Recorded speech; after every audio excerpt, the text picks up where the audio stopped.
तो लगातार किसान आंदोलन की हम आपको कवरेज दिखा रहे हैं। इसी बीच हम पहुंचे थे आज यमुनानगर के टोल टैक्स पे, और ये टोल टैक्स जो है आज सुबह से ही किसानों ने फ्री करवा रखा है आम जनता के लिए और सभी के लिए। तो इसी बीच हमारे साथ नौजवान युवा जो हैं वो यहाँ पर जुड़ चुके हैं और उनसे जानना चाहेंगे, भाई जी आज टोल टैक्स फ्री करवाया है, क्या मैसेज देना चाहते हैं सरकार को किसानों की तरफ से?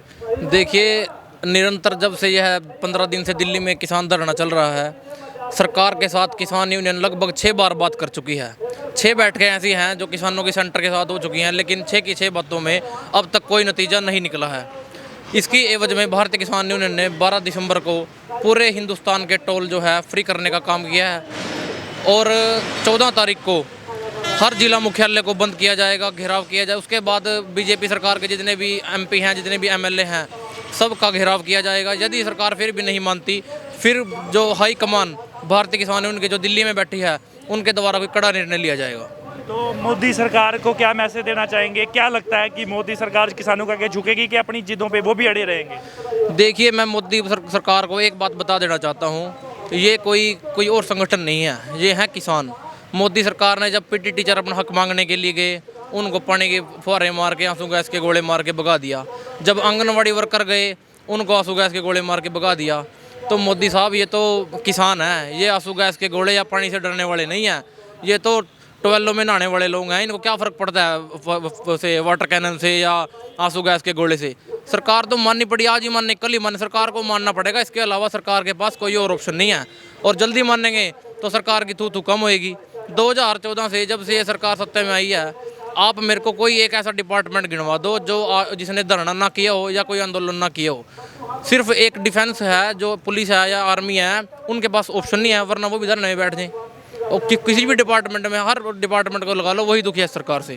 किसान जब दिल्ली कूच कर रहे थे तो हरियाणा सरकार, खट्टर सरकार ने आंसू गैस के गोले छोड़े, पानी की वाटर कैनन चलाई, इसके ऊपर आप क्या देखना चाहते हैं? देखिए, 25 तारीख से हम लोग घर से निकले थे। 23 तारीख से पुलिस का जो है नंगा नाच शुरू हो गया था। मेरे घर भी पुलिस गई 24 तारीख को रात को। 25 तारीख से हमने अम्बाड़ा मोड़ी से शुरू किया इसको। पहला जब बैरिकेड पुलिस ने हमारे आगे मोड़ी में लगाया, वहाँ पे एसपी राजेश कालिया हैं, उन्होंने सर किसानों से 10 मिनट का टाइम मांगा कि हम हाई कमान में बात करते हैं। 10 मिनट का टाइम मांग के धोखा करके किसानों के ऊपर पानी चलाया गया। वहाँ पर किसानों ने 10 मिनट भी नहीं लगाए उस बैरिकेड को तोड़ते हुए। उसके बाद अगला बैरिकेड गांव त्योड़ी जिला कुरुक्षेत्र में लगाया गया, वहाँ भी सरकार ने ऐसे ही किया। वहाँ पे डीसी साहब का फ़ोन आया कि हम हाई कमान से बात कर रहे हैं, 1 घंटे का टाइम दो। उसके बाद भी बातचीत बेनतीजा रही। उसके बाद किसानों ने बैरिकेड में टोचन फंसा के सारे बैरिकेड तोड़े। उसके बाद सबसे बड़ा बैरिकेड जो था करनाल में था, करनाल में बैरिकेड लगाए, वहाँ पुलिस ने वाटर कैनन का यूज़ किया, बहुत ज़्यादा मात्रा में किया। आंसू गैस के गोले चलाए, वो भी बहुत ज़्यादा मात्रा में चलाए। बहुत से किसान उससे प्रभावित भी हुए, लेकिन किसानों में जोश इतना था, बैरिकेडों का पता ही नहीं लगने दिया कहाँ गए कहाँ नहीं। करनाल की आईजी भारती अरोड़ा ने 3 दिन पहले प्रेस कॉन्फ्रेंस करके ये बोला था कि जो मर्जी हो जाए, किसान करनाल क्रॉस नहीं कर पाएंगे। किसानों ने करनाल तो छोड़ो, पूरा हरियाणा क्रॉस किया और दिल्ली जाके बैठ गए। तो अब क्या लगता है कि फैसला जो है, कोई फैसला आएगा किसानों के हक में आएगा? क्या लगता है? लगातार जो किसान जथेबंदियां हैं मोदी सरकार से संपर्क बनाए। अमित शाह ने कुछ दिन पहले एक प्रस्ताव जारी किया था जिसमें कि कुछ एक बातें रखी गई थी, लेकिन वो किसानों ने ठुकरा दी, वो बातें नहीं उनको जायज़ थी। वो कह रहे हैं कि पूरा कानून वापस होने चाहिए। क्या लगता है कि सरकार झुकेगी? देखिए, भारत सरकार की अब तक 6 मीटिंगें हो चुकी हैं। उन 6 की 6 मीटिंगों में एक बार भी गृह मंत्री साहब नहीं आए। उसमें कौन भी किसी भेजते हैं? वो रेल मंत्री को, रेल मंत्री का डिपार्टमेंट ही नहीं आए। रेल मंत्री का वहाँ क्या काम है? दूसरा, चलो कृषि मंत्री आता है, उसे कुछ बोलना नहीं आता। इस सरकार में किसी भी मंत्री को या किसी भी एमएलए को इतनी स्वतंत्रता नहीं है कि वो कोई ना कोई डिसीजन लेके उठ सके। और रही बात अमित शाह की, जो गृह मंत्री है हरियाणा, उसका पूरे हिंदुस्तान का, अब 10 तारीख को 9 तारीख को वो किसानों ने भारत बंद किया। उस भारत बंद का असर इतना बड़ा दिखा कि शाम को ही अमित शाह गृह मंत्री का किसानों को फ़ोन आ गया बातचीत करने के लिए, लेकिन वो बातचीत बेनतीजा रही। तो मैं मोदी सरकार को ये कहना चाहूँगा, अगर मोदी सरकार इस आंदोलन को लंबा खींच के ये सोच रही है कि किसानों की कमर टूट जाएगी, लंबा चलेगा, लोग घर चले जाएंगे, तो ये तो आधा % अगर दिमाग में हो ना कि कई किसान घर जाएंगे। किसान जा नहीं रहे, किसान आ रहे हैं। आज भी लगभग 700 ट्रैली ऐसी है जो पंजाब से चल चुकी है। 50,000 किसान इस आंदोलन में ऐड हो रहा है। जिस दिन हमने 27 तारीख को पहले दिन हम दिल्ली गए थे, उस दिन ट्रैक्टर ट्रालियों के जो काफिले की लंबाई थी वो लगभग 4 किलोमीटर थी, लेकिन जब आज आप जाओगे ना, आज उस ट्रैक्टर ट्रालियों काफिले की लंबाई लगभग 15 किलोमीटर हो चुकी है। सिर्फ 1 या 2 ट्राली पूरे दिन में ऐसी है जो वापस आती है, और लगभग 100 ट्राली 150 ट्रैक्टर ट्राली ऐसा है जो रोज़ ऐड होता है। तो ये कहीं ना कहीं आईटी सेल भी सरकार को रिपोर्ट दे रहा है कि धरना कितने अच्छा चल रहा है।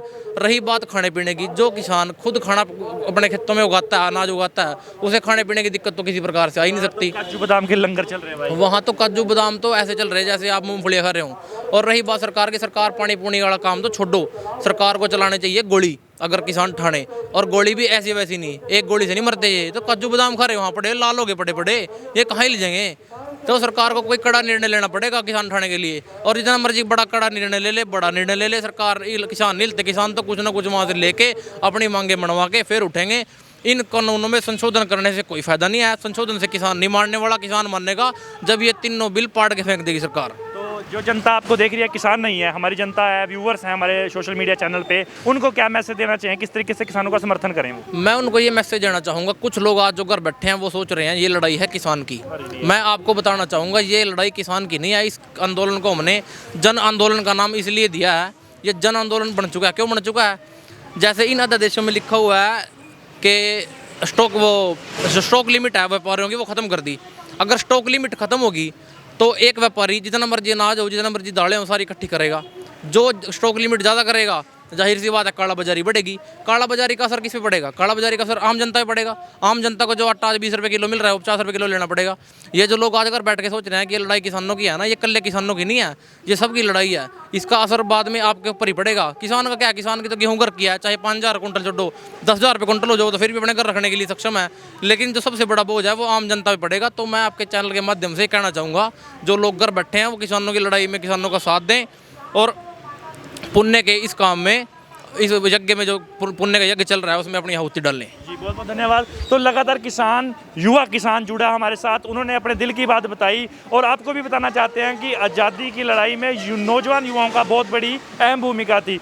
अब ये कानून वापस होते हैं या नहीं होते, इस पर बहुत ही ज़्यादा मंथन करने की जरूरत है, क्योंकि सरकार लगातार किसानों से संपर्क बनाए हुए है।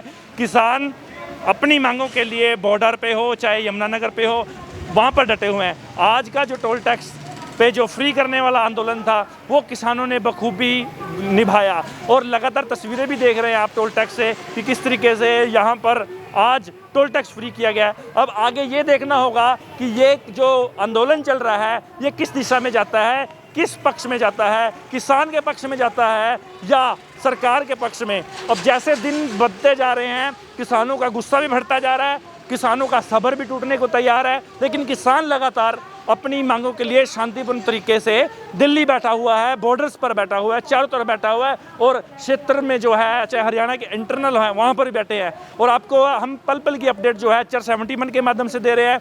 हमारे चैनल को लाइक, फॉलो, शेयर जरूर करें ताकि आपको अपडेट मिलती रहे। कैमरामैन तरनजीत के साथ सरनजीत सिंह, यमुनानगर।